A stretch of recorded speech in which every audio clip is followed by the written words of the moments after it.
우리에게는 새해가 1월 1일이잖아요. 그렇죠? 근데 유대인들에게는 새해가 지난주였어요. 로시 하셔냐라고 해가지고 그들에게는 새해라는 의미를 가지고 있습니다. 그렇기 때문에 새롭게 시작하는 한 해를 유대인들은 보내고 있는 것입니다. 그런데 로시 하셔냐를요, 또 다른 말로 말하면은 성경에서 보게 되면 어떠한 절기를 볼 수 있냐면 나팔절기를 볼 수가 있습니다. 우리 성경에 보게 되면은 희년이 있지 않습니까? 근데 희년은 언제 이르죠? 50년 후에 나팔절에 나팔을 불게 되면은 모든 노예들 그리고 모든 저당 잡힌 것들이 다 원래대로 돌아가는 그런 해입니다. 희년은 바로 그런 해이죠. 얼마나 사람들이 간절하게 기대했겠습니까? 남의 집에서 종살이 하던 사람들이요, 이제는 더 이상 종이 아닙니다. 이제는 자유인이 되는 자유인의 권리를 갖게 됩니다. 어떤 사람은 많은 빚을 졌어요. 근데 그 빚의 모든 것을 탕감받는 해가 바로 희년입니다. 그리고 또 어떤 일이 벌어집니까? 어떤 부자가 나의 모든 것을 다 빼앗아 가가지고 내 모든 것을 저당 잡았습니다. 그런데 그 모든 것이요 다시 원 위치로 돌아오는 것이 바로 희년의 때인 것입니다. 그런데 성경에 보게 되면은 레위기의 말씀을 보고 희년에 대해서 이야기하고 있는데, 이 희년이라는 것을 하나님께서 제정해 주셨는데 이스라엘의 역사 속에서 이것이 이루어졌을까요? 이루어지지 않았을까요? 이루어지지 않았습니다. 왜 이루어지지 않았을까요? 현실적으로 하나님께서 그들에게 말씀하셨고 그들이 그걸 지킴으로써 하나님의 백성으로 살아가야 되는데 그들이 그것을 지키지 못했던 이유는요, 바로 그들의 욕심 때문이었던 것이죠. 그런데 이 희년이 이루어지게 됩니다. 누가복음 4장 18절에서 19절에 보면 이렇게 얘기하죠. 예수님께서 희년을 예언하십니다.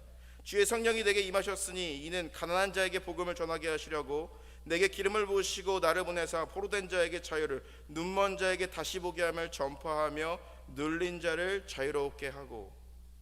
예수님께서 희년을 이루신다. 부활하신 예수 그리스도께서 앞으로 희년을 이루실 것이다 라고 이야기합니다.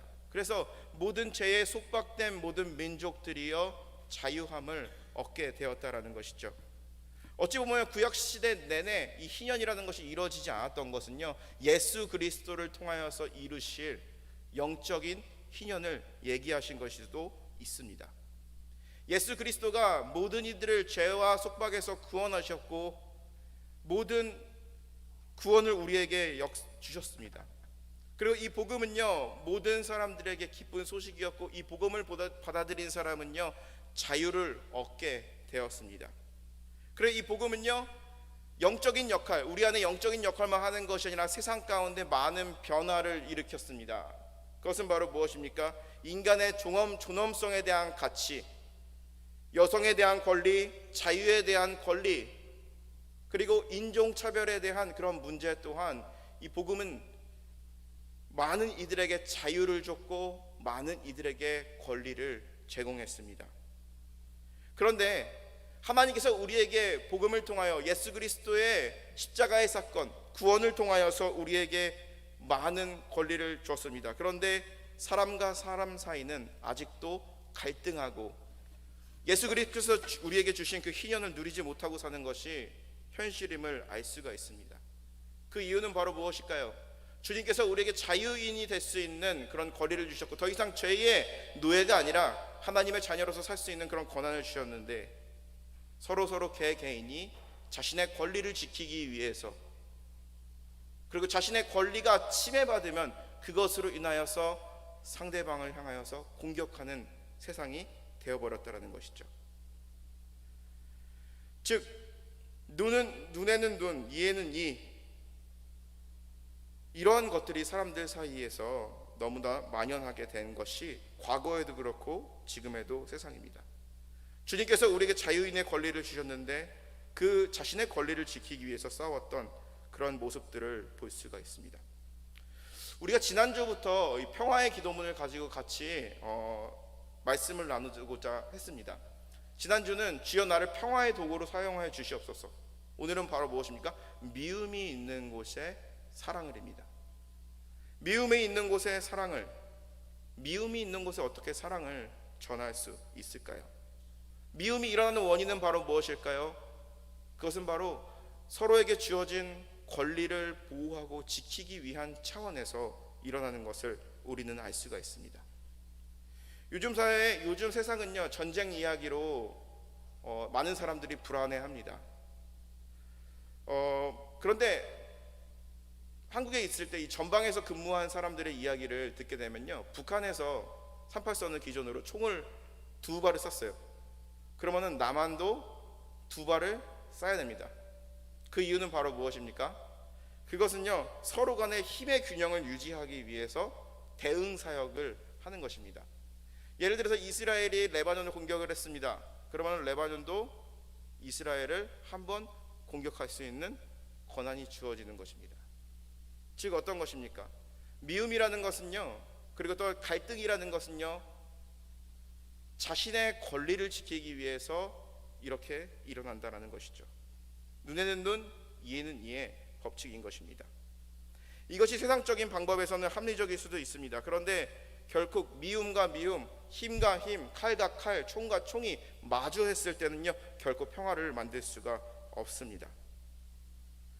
그러면은 예수 그리스도께서 말하시는 미움이 있는 곳에 사랑을 만드는, 프란체스코가 얘기한 미움이 있는 곳에 그것을 사랑으로 바꿀 수 있는 방법은 무엇인지에 대해서 오늘 우리가 읽은 성경은 이야기하고 있는 것을 알 수가 있습니다.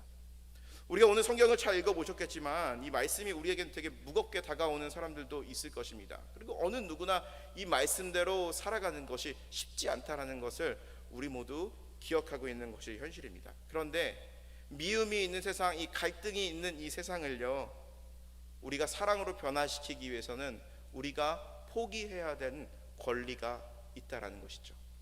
권리를 지키는 것이 아니라 권리를 포기해야지만 우리가 사랑으로 미움을 이길 수 있다라는 것이죠.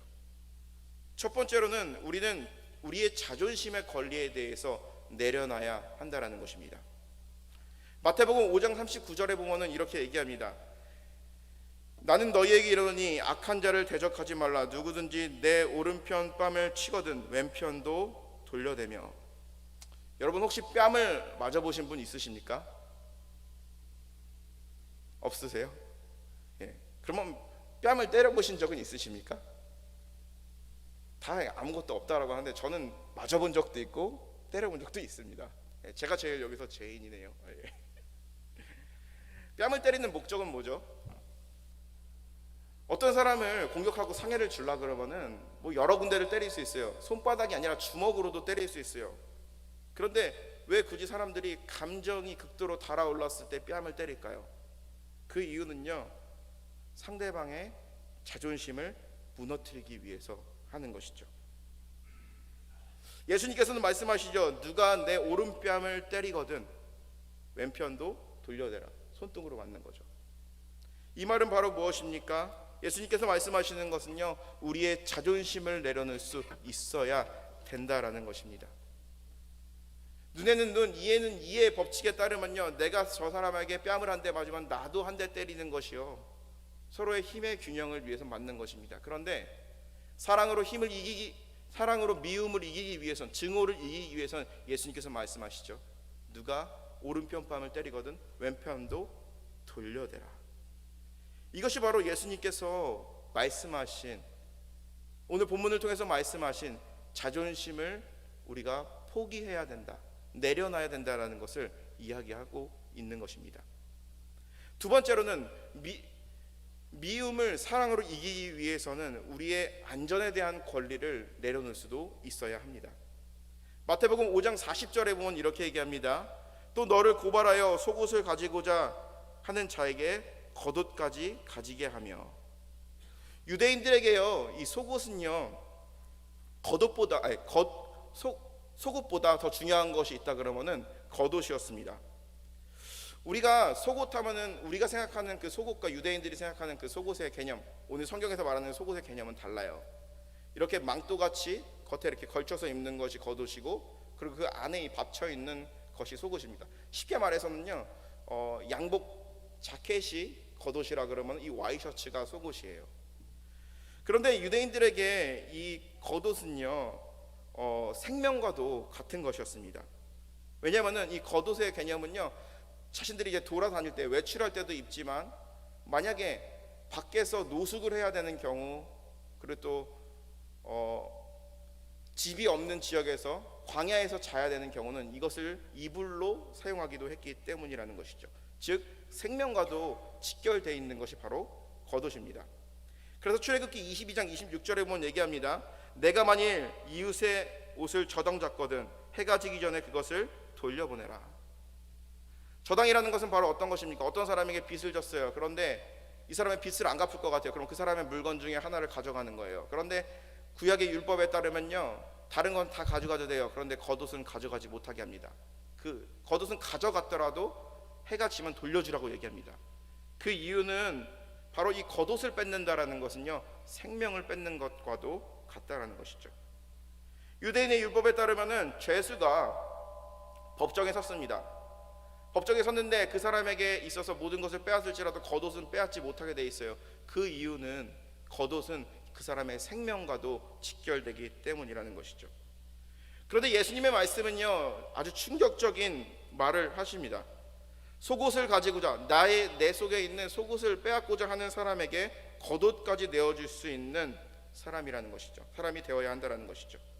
이 말씀은 우리에게 생존이나 안전을 위해서 가장 기본적인 가치조차도 내려놓을 수 있는 사람이 되어야 한다는 것이죠.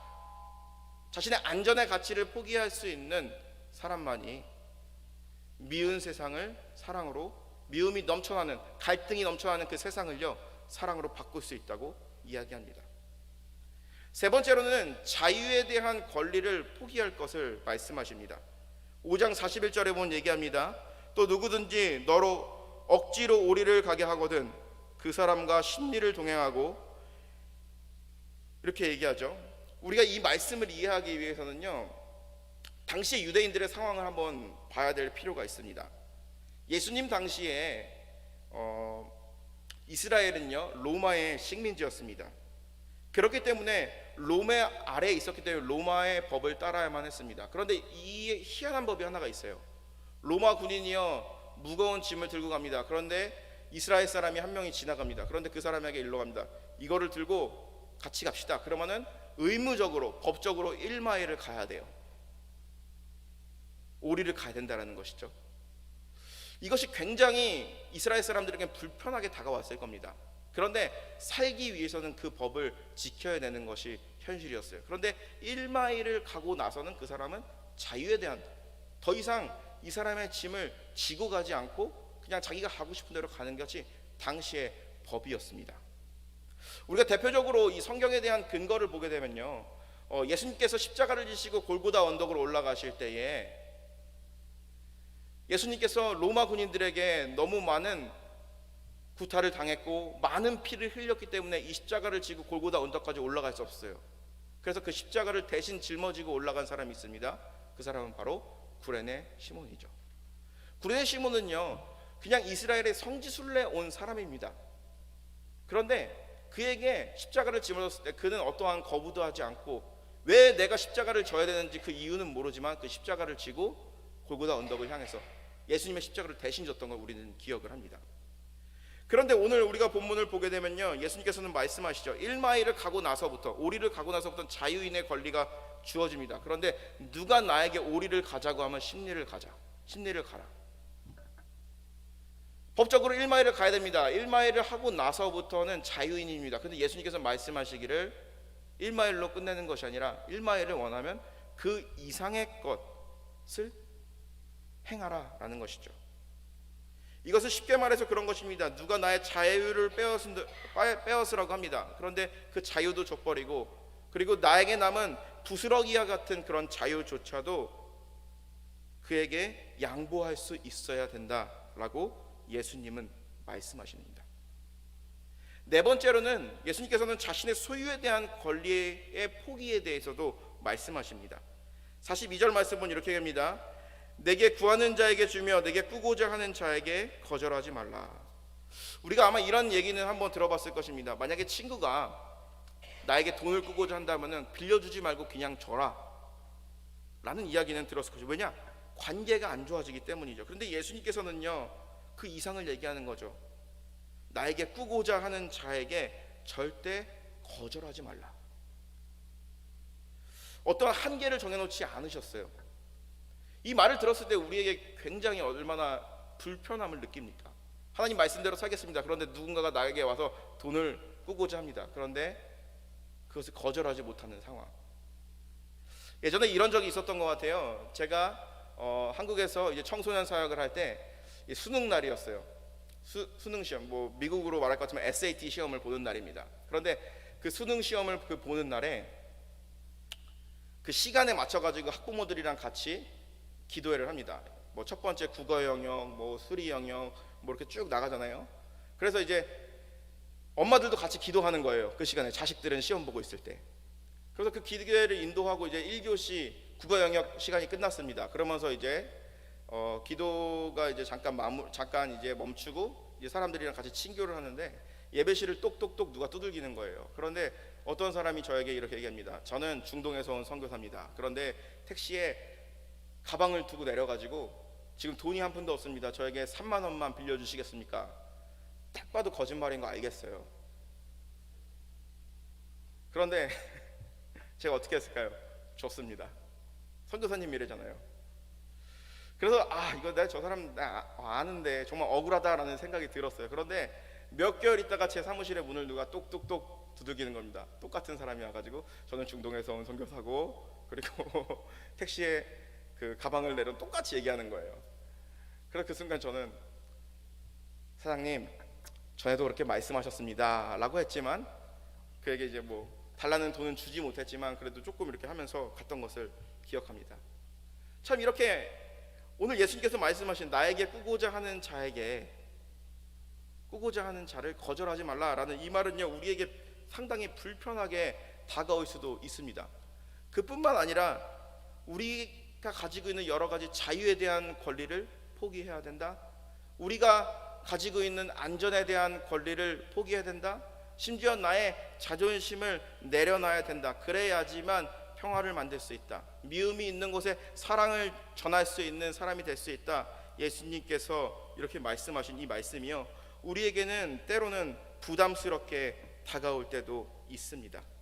그러면서 이렇게 생각을 하는 것이죠. 그러면 도대체 어떻게 살라고 하는 거야? 이것을 어떻게 현실적으로 적용할 수 있을까라는 생각을 갖는 것이 어떻게 보면 정상적인 사람의 생각일지도 모릅니다. 그런데 주님께서는 이 말씀을 통해서 우리에게 주시는 도전적인 측면이 있다라는 것이죠. 우리가 오늘 읽었던 이 마태복음 5장의 말씀을 보게 되면은 마태복음 5장, 6장, 7장의 말씀은요, 우리는 산상수훈이라고 합니다. 마태복음 1장에 보면 이렇게 얘기하죠. 예수께서 무리를 보시고 산에 올라가 앉으시니 제 아들이 나아온지라. 예수님께서 나아가셨을 때 제 아들이 있었습니다. 그리고 제 아들이요, 예수님의 말씀을 들으러 왔다라는 것입니다. 그러면서 이야기했죠. 심령이 가난한 자는 복이 있나니 애통한 자는 복이 있나니 온유한 자는 복이 있나니 의에 줄이고 목마른 자는 복이 있나니 긍휼히 여기는 자는 복이 있나니 마음이 청결한 자는 복이 있나니 화평케 하는 자는 복이 있나니 라고 하면서 예수님께서는요, 그리스도인들이 예수님의 제자로서 가져야 할 인격과 성품에 대해서 이야기하는 것을 알 수가 있습니다. 즉 소수의 제자들이 모인 자리에서 그 이야기를 했다라는 것은요, 모든 사람들이 이렇게 살아야 된다라고 하는 것이 아니라 너희가 나의 제자라면은 이러한 삶을 살아야 된다라고 얘기하는 것이죠. 소수의 제자들, 세상을 바꿀 사람들, 미움으로 멈춰나는 그 세상 가운데 그것을 사랑으로 바꿀 사람들은요, 사랑으로 미움에서의 전쟁을 이겨낼 사람은요, 이러한 마음을 가져야 된다라고 얘기하는 것이죠. 궁극적으로 예수님의 제자로서 우리가 가져야 될 것은 바로 무엇입니까? 우리가 가진 소유와 권리를요, 나의 것이라 인정하는 것이 아니라 하나님의 것으로 인정하는 태도입니다. 나의 권리가 존중받는 것이 아니라 하나님의 권리가 존중받아야 진정한 의미의 자유가 무엇인지, 그리고 또한 진정한 의미로서의 제자로서의 삶이 무엇인지 우리는 알 수 있는 것입니다. 지난주 금요일날 우리가 욥기서 말씀을 묵상했습니다. 욥은 하루아침에 모든 것을 잃었습니다. 다른 민족이 와가지고 욥의 종들을 다 죽이고요, 그리고 욥이 가지고 있던 소유를 가지고 다 가버렸습니다. 그런데 더 끔찍한 일이 그날 벌어지게 되죠. 갑자기 바람이 불어가지고 집에 기둥이 무너졌어요. 집안 안에서는요, 자신의 자녀들이 평화롭게 같이 잔치를 벌이고 있었는데 기둥이 무너져서 자녀들이 다 죽게 됩니다. 그러한 상황 가운데 이런 소식을 들은 욥은 자신의 옷을 찢고 머리를 밀고 애통한 마음으로 이렇게 말합니다. 주신 이도 여호와시오 거두신 이도 여호와이시니 여호와의 이름을 찬송을 받으실지니라. 욥의 고백은 참 자유인의 고백이었습니다. 옷을 찢고 그리고 머리를 민다라는 것은 바로 무엇입니까? 마음속 깊은 곳에 애통함이 있는 것입니다. 자녀를 잃었을 때에, 그리고 자신이 읽어왔던 이 모든 것을 잃었을 때 인간적인 마음으로 얼마나 애통함이 있었겠습니까? 그런데 그 애통한 뒤에는 욥은 믿음이 있었다라는 것이죠. 나에게 이 모든 것을 주신 것, 심지어 나의 자녀들마저도 하나님께서 주신 것이며 거두신 것도 하나님이시다 라고 신실한 고백, 자유인의 고백을 할 수 있었던 것입니다. 이러한 고백을 할 수 있는 사람들만이, 이 자유인의 마음을 가지고 살아갈 수 있는 사람만이 세상을 바꿀 수 있다라는 것을 예수님은 말씀하시는 것이죠. 그런데 우리가 오늘 본문을 쭉 읽게 되면요, 예수님의 가르침의 농도가 굉장히 짙어가는 것을 알 수가 있습니다. 기존의 성경에서, 구약 성경에서 말하고 있는 그 율법을요 더욱더 강하게 이야기하는 것을 우리의 본문을 통해서 알 수가 있습니다. 43절에서 44절 말씀 보면 이렇게 얘기합니다. 또 내 이웃을 사랑하고 내 원수를 미워하라 하였던 것을 너희가 들었으나 나는 너희에게 이르노니 너희 원수를 사랑하며 너희를 박해하는 자를 위해서 기도할지니라. 27, 28절에 보면 얘기합니다. 또 간음하지 말라 하였다는 것을 너희가 들었으나 나는 너희에게 이르노니 음욕을 품고 여자를 보는 자마다 마음에 이미 간음하였느니라. 33절 34절에 보면 얘기합니다. 또 사람이 말한 바 헛맹세를 하지 말라 하고 내 맹세를 주께 지키라 하였다는 것을 너희가 들었으나 너희는 어디에도 맹세하지 말라 라고 이야기하는 것이죠.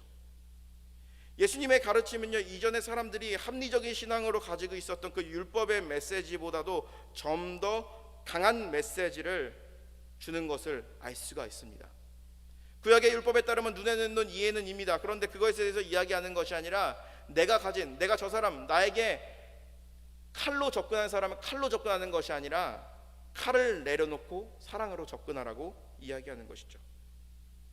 예수님께서 말하는 방식을 보게 되면 구약의 메시지를 말하고, 그리고 예수님께서는 그 메시지의 의미를 이야기하는 것을 알 수가 있습니다. 예수님은 왜 이렇게 말씀하셨을까요? 그 이유는 바로 많은 사람들이 구약의 말씀을 오해하고 있었기 때문이라는 것이죠.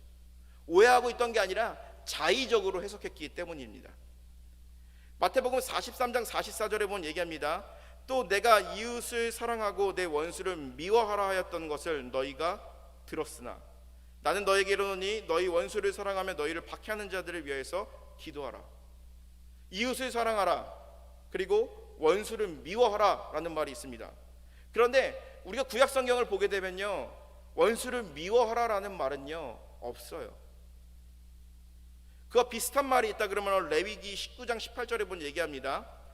원수를 갚지 말며 동포를 원망하지 말며 내 이웃을 사랑하기를 내 자신과 같이 하라.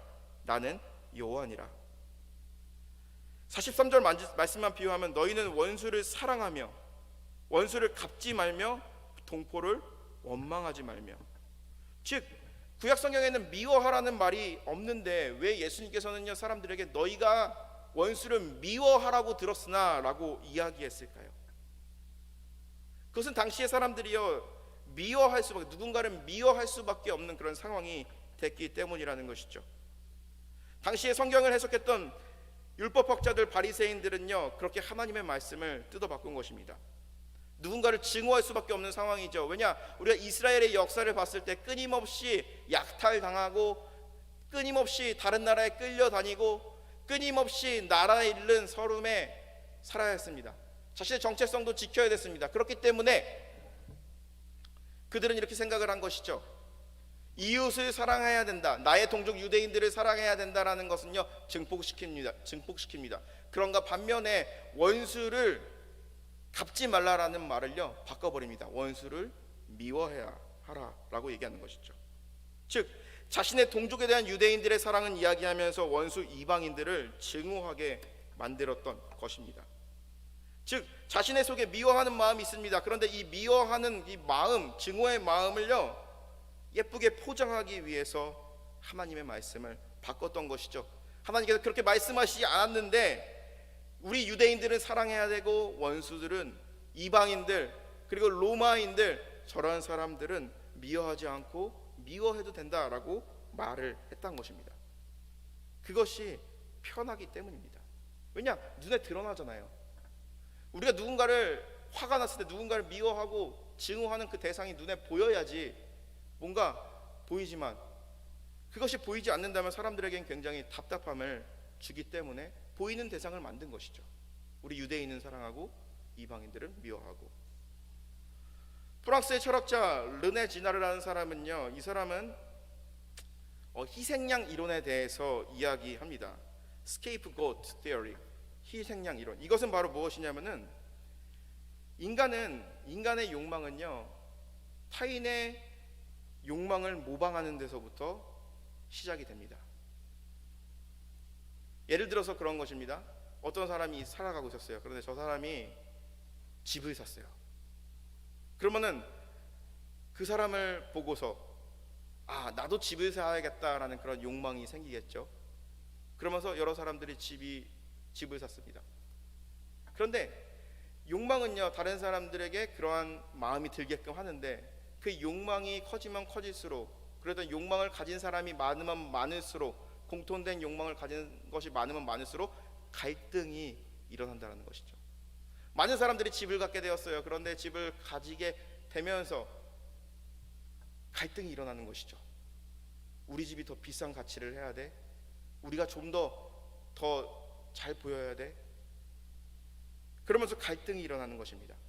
그러면서 시작되는 것이 바로 무엇이냐면은 공동체 가운데 가장 힘없고 저항하지 않는 그러한 한 사람을 고르게 됩니다. 그러면서 그 사람에게 공격을 하기 시작해요.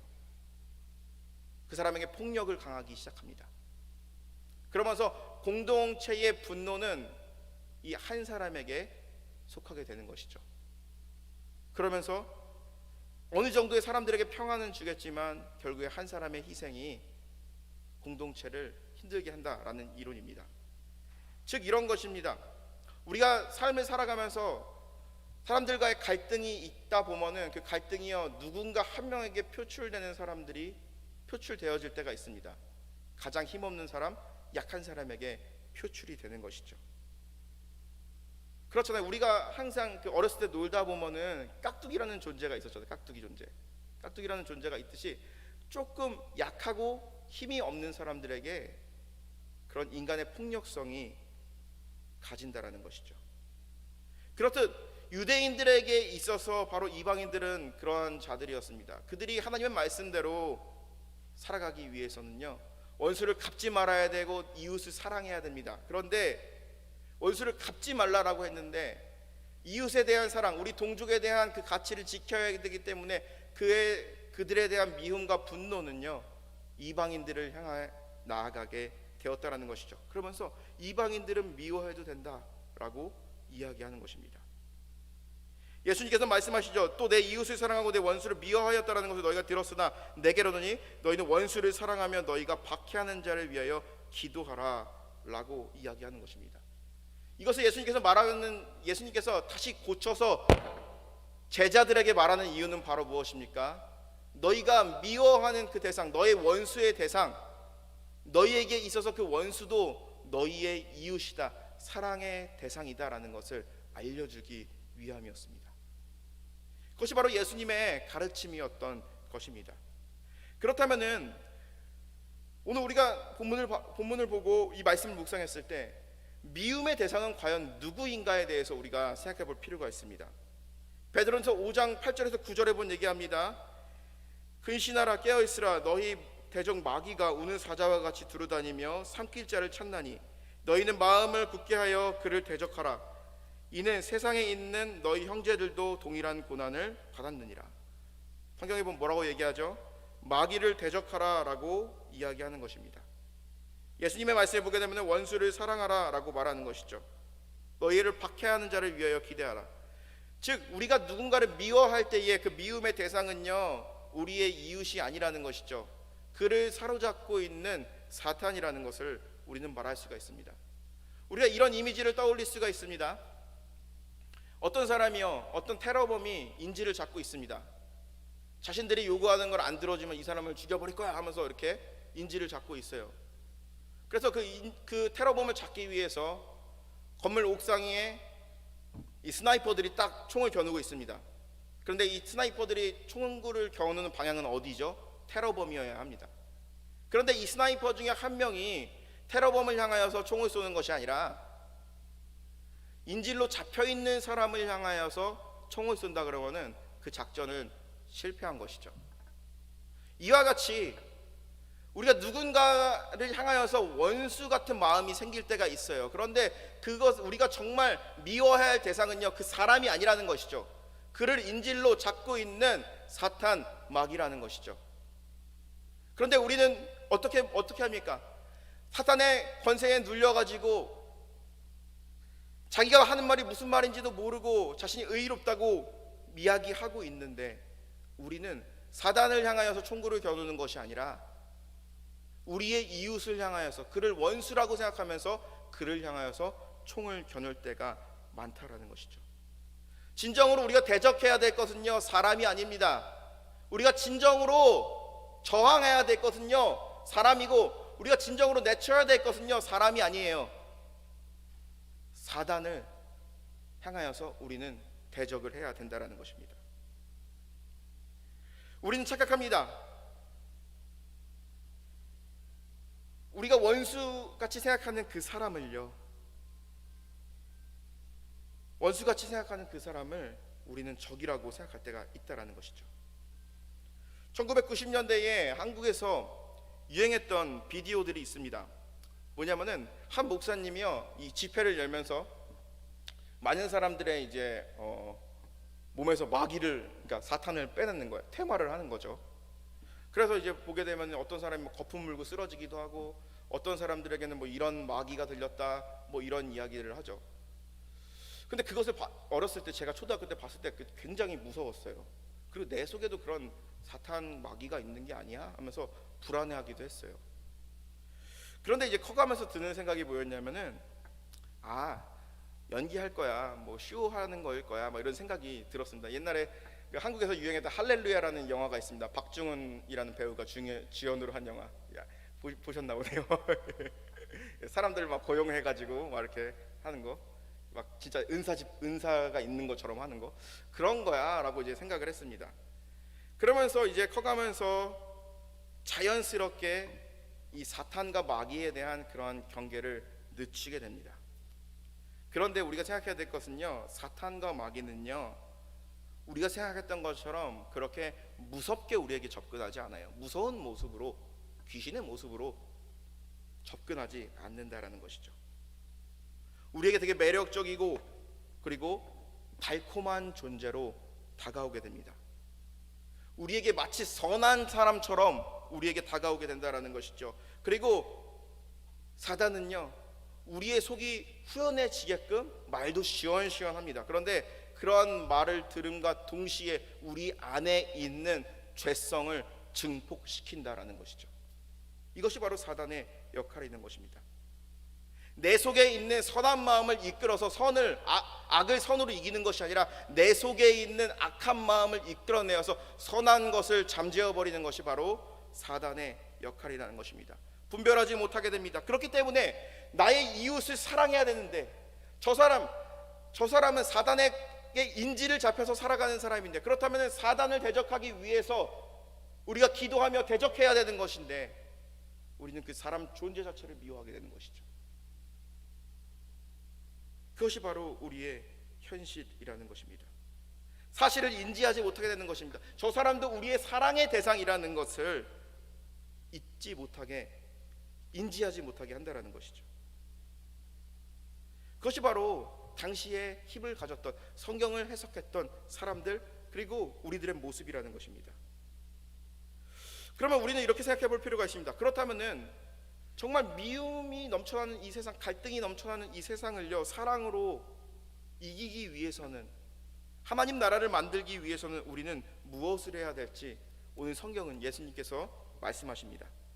마태복음 5장 44절에 보면 얘기합니다. 나는 너희에게 이르노니 너희는 원수를 사랑하며 너희를 박해하는 자를 위하여 기도하라.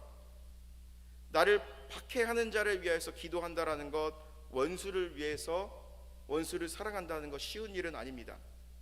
그런데 우리의 인격과 우리의 선한 마음으로 누군가 나의 원수를 사랑하고 나를 핍박하는 자들을 위해서 기도한다라는 것은요, 쉬운 일이 아닙니다. 그렇기 때문에 우리는, 주님께서는 우리에게 말씀하시죠. 기도해야 된다라고 되었습니다. 하루아침에 정말 평화의 도구, 정말 그리스도의 제자로서의 삶을 살아가기 위해서 자기의 자존심을 포기한다라는 것, 자신에게 주어진 이 안전의 권리를 포기한다는 것, 자기에게 주어진 자유의 권리를 포기한다는 것, 자기의 소유를 포기한다는 것, 나의 원수를 사랑한다는 것, 나를 핍박하는 자들을 위해서 기도한다는 것은요, 정말 쉽지 않습니다. 그리고 어느 누구나 어려운 일입니다. 그런데 오늘 성경은 이야기합니다. 그러한 자들을 위하여서 기도하라. 기도하는 것은 바로 무엇입니까? 기도하면서 우리가 다듬어지는 것입니다. 지금 당장은 기도해도 원수를 사랑할 수 없고, 지금 당장은 나의 자존심은 내려놓을 수 없지만, 예수 그리스도를 묵상하면서 하나님의 능력을 구하면서 나의 힘으로는 도저히 사랑할 수 없는 것을 사랑할 수 있게끔 깎여지고 다듬어져 가야 한다는 것이죠. 오늘 말씀의 핵심은 바로 그것입니다. 기도하여라 라는 것이죠. 우리의 힘으로는 예수님이 말한 방식대로 살아가는 것이 너무나도 힘들어요. 교회 안 다니고 싶어요. 그런 생각이 들지 모릅니다. 그런데 기도하며 나아갈 때에 우리의 삶을 깎으면서 나아갈 수 있다는 것입니다. 여러분, 우리가 모라비안 교회에 대해서 많이 잘 모르고 계실 것입니다. 미국에는 많이 있지는 않습니다. 왜냐하면 이 교단은요, 선교를 중심으로 하는 그런 교단입니다. 근데 요 근처에도 모라비안 교회에, 이 알링턴에 가게 되면은 모라비안 선교사들이 훈련받는 그러한 곳이 있기는 합니다. 그런데 이 모라비안 교회에서 최초로 선교사로서 파송을 받은 사람이 있습니다. 그 사람의 이름은 요한 레널드 도버와 그리고 데이빗 니치만이라는 사람입니다. 1970년대 초반에 이제 구라파라 그러죠. 유럽에 있는 그 국가들이요, 이제 식민지 개척을 막 하기 시작합니다. 그러면서 전 세계 각지에 있는 곳을 이제 자신의 땅으로 만들고, 그리고 거기서 이제 농장을 만들어 가지고 사탕수수라든지 뭐 차라든지 여러 가지 것들을 이제 재배하기 시작합니다. 그런데 일손이 부족해요. 일손이 부족하니까 아프리카에서 노예들을 수입해 가지고 그렇게 이제 일궈 나가는 것입니다. 우리가 잘 알고 있는 남미에 있는 사람들 중에서 이제 보통 이제 우리가 남미 사람들 하면 완전 흑인은 아니잖아요. 그런데 완전 흑인의 피부를 가지고 있는 사람들이 있죠. 예를 들어서 자메이카나 뭐 이런 나라 같은 경우에, 그런 나라들이 보통 그렇게 이루어진 나라들이라는 것이죠. 그런데 너무나도 신기한 것은요, 당시의 사람들이 이제 식민지를 개척하고 노예를 수입을 해와서 거기서 이제 농사를 짓고 경제적인 부를 축적을 합니다. 농장 주인은 기독교인입니다. 그런데 농장에 있는 노예들에게 예수 그리스도의 복음은 전하지 않습니다. 기독교를 전하지 않아요. 그 이유는 무엇일까요?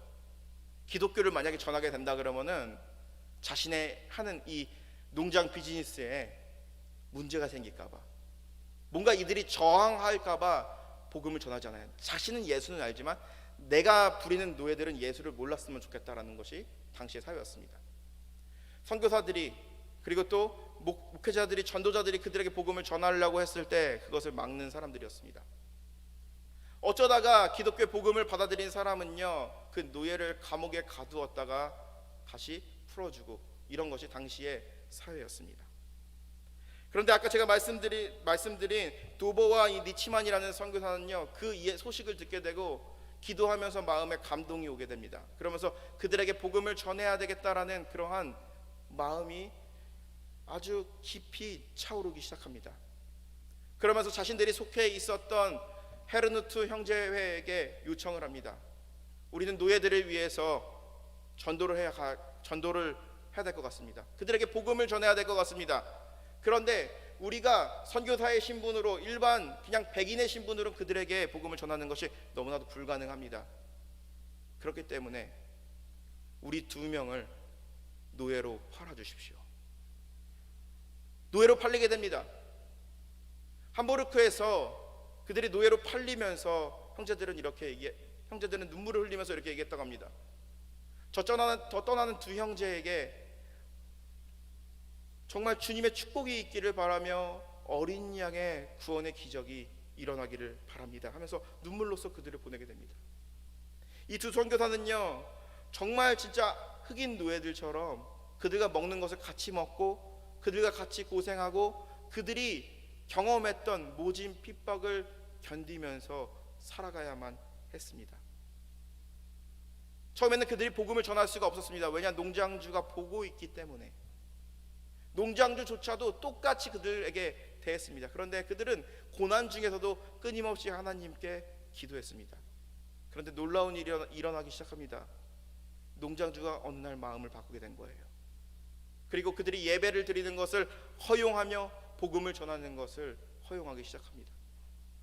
그러면서 그들이 살고 있었던 그 공동체가 변화하기 시작합니다. 그곳에서 17년 동안 노예 생활을 했다고 합니다. 그런데 그 17년 동안 노예 생활을 했는데 거기서 2,000명 이상의 기독교인들이 전도되었다고 합니다. 놀라운 이야기죠. 흑인 노예들은요, 아마 그랬을 것입니다. 자신에게 일을 시키고 자신에게 모진 고난을 주고 힘이 있을 때는 일을 시키고 밥을 주지만 힘이 없고 병에 들면은 버림을 받는 그런 농장 주인을 바라보면서 증오의 마음을 품었을 것이고 그를 반드시 그를 저주했을 것입니다. 그런데 사랑의 마음을 품고 자신이 가지고 있었던 이 권리를 내려놓고 예수님처럼 나아간 이 2명의 선교사들을 통하여서 미움이 넘쳐나는 곳, 증오와 갈등이 넘쳐나는 곳을 평화의 땅으로, 평화의 공간으로 바꿨다라는 것입니다. 우리가 예수 그리스도의 복음을 들었을 때에, 오늘 우리가 이 산상수훈의 이 말씀을 들었을 때에 우리에게 다가오는 것은요, 부담이죠. 이 말씀을 읽고 부담을 갖지 않는다라는 것은 정말 좋은 사람일 것입니다. 정말 훌륭한 사람일 거예요.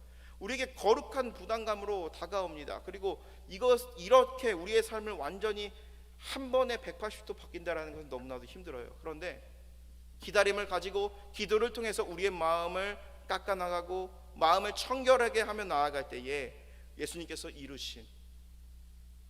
우리에게 부탁하신 그 사역을 반드시 이룰 수 있다라는 것을 오늘 이야기하는 것을 알 수가 있습니다.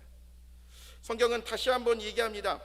나는 너에게 이르노니 너희는 원수를 사랑하며 너희를 박해하는 자를 위하여 기도하라. 이같이 한지 하늘에 계신 너희 아버지의 아들이 되리니 이는 하나님이 그 해를 악인과 선인에게 비추며 비를 의로운 자와 불의한 자에게 내려주심이라.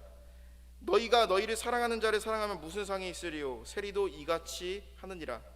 또 너희가 너희 형제에게만 무난하면 남보다 더하는 것이 무엇이냐? 이방인들도 이같이 아니하느냐? 그러므로 하늘에 계신 너희 아버지의 온전하신가 같이 너희도 온전하라. 이 말씀을 통해서 예수님은 무엇을 말씀하십니까? 모든 사람이 다 이렇게 살아라고 하는 것이 아니라 예수님의 제자가 되기 위해서 나아온 사람들, 예수님의 손과 발이 되어서 세상을 바꿀 사람들, 예수님의 진정한 제자, 하나님의 자녀가 되어서 미움이 있는 땅을 아름다운 땅으로, 거룩한 땅으로 바꿀 사람들은요, 이렇게 변해야만 한다는 것이죠. 다른 사람들, 일반 사람들이 할 수 있는 그런 선행이 아니라요, 그거 이상의 선행을 하며 나아가는 것이며 그거 이상의 신실함이 있어야 된다는 것이죠. 하늘에 계신 너희 아버지가 온전하신 같이 너희도 온전하라. 하나님께서 말씀하시죠. 너희는 거룩하라. 나 여호와 하나님은 거룩하다라고 말씀하시듯이 하나님께서는 우리가 거룩한 삶을 살아가기 원합니다. 거룩함과 비슷한 말은 바로 무엇입니까? 특별하다. You are so special. 특별하다라는 것이죠. 하나님은 우리에게 특별한 존재입니다. 그리고 하나님은 우리 믿는 그리스도인들을 특별하게 생각하십니다. 우리의 힘으로는 미움이 넘쳐나는 이 세상을 바꿀 수 없습니다. 우리의 인격으로는 언젠간 무너지는 것이 현실이고 우리의 과거를 봤을 때 우리는 당연히 동의할 것입니다. 그런데 오늘 우리가 이 말씀을 묵상하면서 우리의 마음을 깨끗하게 닦으며 정말 예수님이 말씀하신 대로 살아가기 위하여서 몸부림치며 나아가시는 저와 여러분들이 되시기를 주님의 이름으로 간절히 축원합니다. 사랑하는 성도 여러분, 한 주간의 삶을 살아갈 때에 정말 그리스도의 제자로서 미움과 갈등이 있는 그 현장을 사랑으로 하나님 나라로 변화시키는 능력이 여러분들에게 임할 줄로 믿습니다. 기도하겠습니다.